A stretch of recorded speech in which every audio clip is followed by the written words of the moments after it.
Anti narcotics force Pakistan نے 24 جولائی سے 30 جولائی کے دوران 32 ملک گیر کارروائیوں میں 2202 کلو گرام منشیات برآمد کر کے 5 خواتین اور 2 غیر ملکی باشندوں سمیت 31 ملزمان کو گرفتار کیا، جبکہ 11 گاڑیاں بھی قبضے میں لے لی۔ بلوچستان نے 6 کارروائیوں میں 1609 کلو گرام منشیات اور 14,400 نشاور گولیاں برآمد کر کے 2 خواتین سمیت 9 ملزمان کو گرفتار کیا، جبکہ 2 گاڑیاں بھی قبضے میں لے لی۔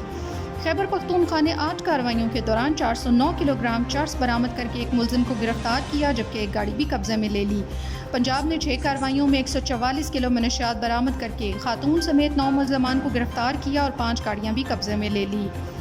سندھ نے 4 کارروائیوں کے دوران 25 کلو منشیات برآمد کر کے خاتون سمیت 5 ملزمان کو گرفتار کیا، جبکہ 1 گاڑی بھی قبضے میں لے لی۔ راولپنڈی نے 8 کارروائیوں کے دوران 15 کلو منشیات برآمد کر کے خاتون اور 2 غیر ملکی باشندوں سمیت 7 ملزمان کو گرفتار کر کے 2 گاڑیاں بھی قبضے میں لے لی۔